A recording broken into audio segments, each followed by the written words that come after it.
Hey, welcome to the channel. My name is Jason, and here I talk about all things story.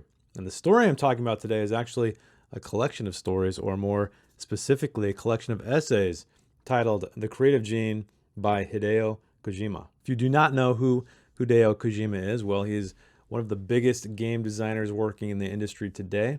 He's out of Japan. He got started with Konami in 1986, and that is where he earned his fame through the Metal Gear series. But more recently, he has gone off on his own, starting his own studio called Kojima Productions, where he released Death Stranding, starring Norman Reedus. All right, I think the best place to start with this book is a quote on the back. It is by Hideo Kojima himself, and it says, "A world without books is inconceivable."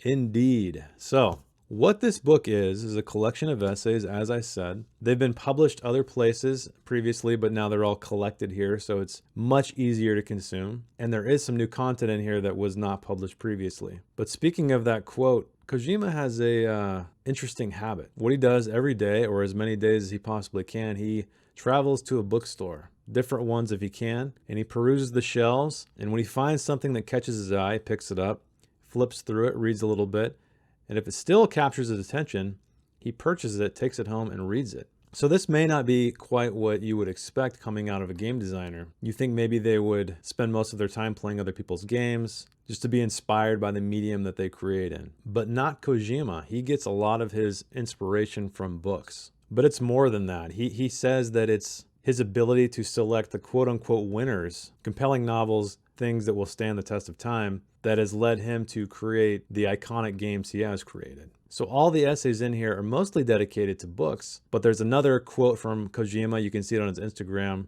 and it states that 70% of his body is made of movies, and I can relate to that as I watch a lot of films. So there are a couple films in here thrown in for good measure, as well as some musical inspiration. And I say this a lot, but we're the product of the things we consume.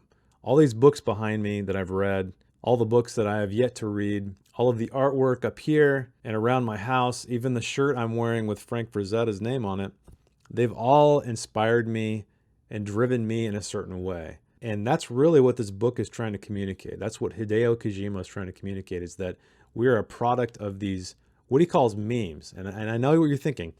That is not the meme that he's talking about. He's talking about the meme as defined, an idea, behavior, or style that spreads by means of imitation from person to person within a culture. So he goes into a lot of depth in these essays about what these books mean to him, how they've influenced his work, and how sometimes they were so deep in his subconscious that he didn't realize it until he revisited that title or those titles later on in life. And the format is great. Within each essay is a title of the book, his thoughts on it, as well as how it affected his life or how he attributes it to some decisions he's made, either creatively or personally. And at the very end, it gives you all of the information you need, if it's translated into English, however. Some of these novels aren't, to pick it up for yourself. And I have to say, there's quite a varied array that was unexpected. He started out with mysteries. Another interesting commonality I have with him is that he did not like to read at a young age. It took him a long time to finally get into it, and it's funny because it was a novelization of the TV show Columbo, and that's what got him hooked into it. And then he moved on to mysteries like Agatha Christie, Robert B. Parker, and so on. But these essays go deeper than that. I mean, there's a great one about him losing his father, and he's not a very public person. I don't think that many people know exactly what his personal life is. You do learn from this book that his father died when he was young. He has a couple of children, and he has suffered from depression. And I think those are the chapters that I love the most, the essays I love the most, is when he takes a novel, a story, and pairs it with something that's happened in his life and how he's created meaning from that experience through the novel. Oh, and you even get to learn that he wanted to go to the moon, or wanted to go to space. He wanted to be an astronaut at some point. So there's a lot of great anecdotes in there, things that I didn't expect whatsoever. I didn't know what I was getting myself into, but it's a great read. I highly recommend it for anybody who's creative, anybody who wants to know more about his philosophy on creativity. And I think what I love most is all of these essays are very short, only a few pages each. So this may be a book you want to pick up maybe like once a day,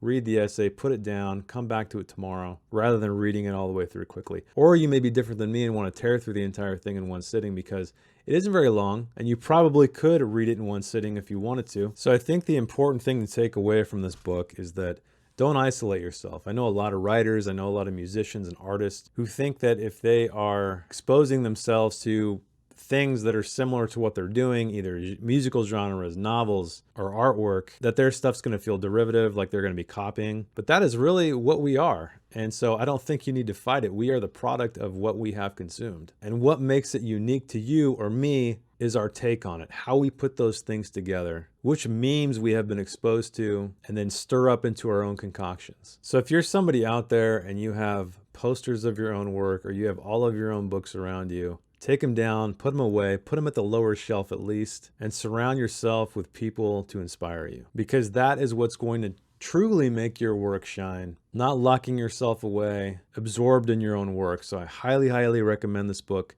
If you're a creative person, it's definitely a must read. And if you're not, it's still a great read if you'd like to know more about Kojima's process and a little bit of personal information about him, and maybe learn about some great books you haven't read. Oh, and I forgot to mention, there is a chapter or two on manga, one of which is on Netflix right now, The Summit of the Gods or something. I'll put a poster up right here. But anyway, highly recommended. Pick it up. I think it'll change the way you think about creativity if you're not already on my wavelength and my headspace, because this really reinforced my beliefs on creativity and how you shouldn't be so absorbed by your own work. You need to absorb other people's work to truly create something amazing. So if you would like to see my own work, well, I have a book out. It's called A Song for the End of the World. It's a post-apocalyptic, bleak story, one that was influenced by many, many movies and novels, Cormac McCarthy's The Road being one of them. And there's also my Worth 1,000 Words series, where I write a 1,000-word short story inspired